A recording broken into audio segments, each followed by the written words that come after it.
Coucou. Le chut est une expression de la sagesse qu'il te faut absolument maîtriser. Et je t'explique pourquoi.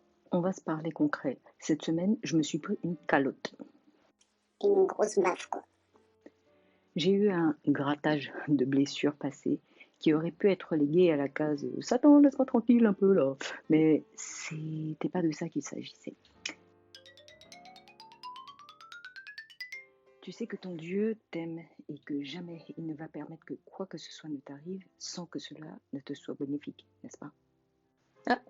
Avant d'aller plus loin, si tu n'as jamais fait le pas de donner ta vie à Jésus, de le reconnaître comme Seigneur et Sauveur, je parle d'un pas adulte, ta vie adulte, si tu n'as jamais reconnu sincèrement Jésus comme Seigneur et Sauveur, comme Dieu lui-même, arrête-toi. Il y a un lien sous la vidéo. Clique dessus, donne ta vie à Jésus, parce que ce pas-là est capital. Sinon, tout ce que je te raconte n'aura aucun sens pour toi, n'aura aucun impact dans ta vie. Ce pas-là est vital, est nécessaire, obligatoire, si tu veux réellement vivre ce dont je te parle chaque semaine. À toi de jouer. Bien que le souvenir de la blessure soit humainement triste, ce n'était pas ce que je ressentais. C'était comme si le Saint-Esprit me demandait de dépasser ce sentiment, d'aller plus en profondeur. Il ne s'agissait pas ici de laisser libre cours à la tristesse, de pleurer en me remémorant la lourdeur du truc.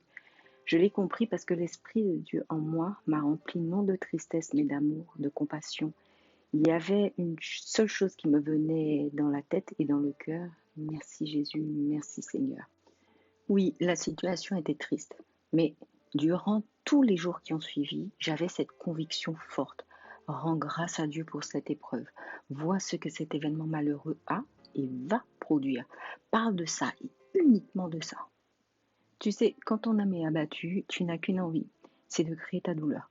Quand ton âme est remplie de colère, parce qu'encore une fois, tu as été victime d'une injustice, parce que tu as accordé ta confiance et qu'à nouveau, tu as été trahi, franchement, on a juste envie de traiter les gens de tous les noms, de casser 2-3 bouches.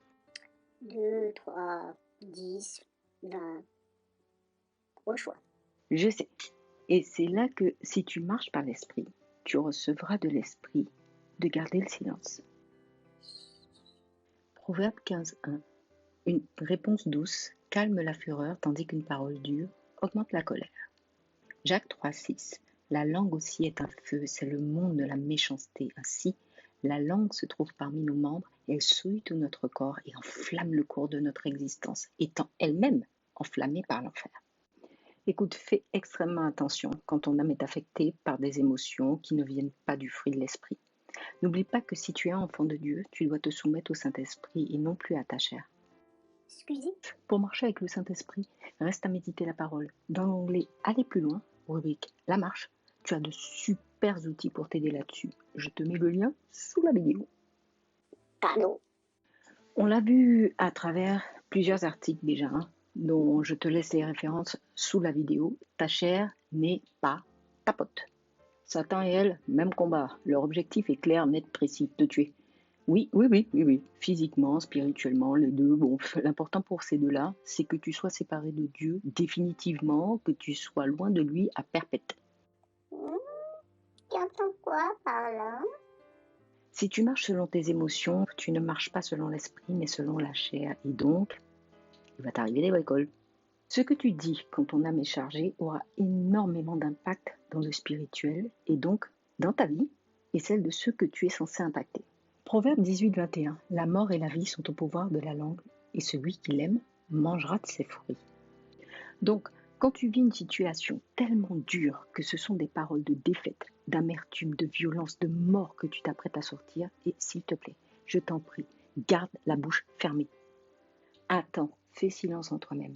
Commence à ressasser dans ta pensée des versets sur les projets merveilleux de ton Dieu pour toi, sur l'épreuve qui ne dure pas toujours, sur le fait que c'est la bénédiction qui est ton partage, pas la malédiction, et que tout, absolument tout, donc même cette douleur-là, va jouer un rôle pour ta joie parfaite, pour ta restauration, pour que tu sois une bénédiction de la part de ton Papa Céleste pour les autres.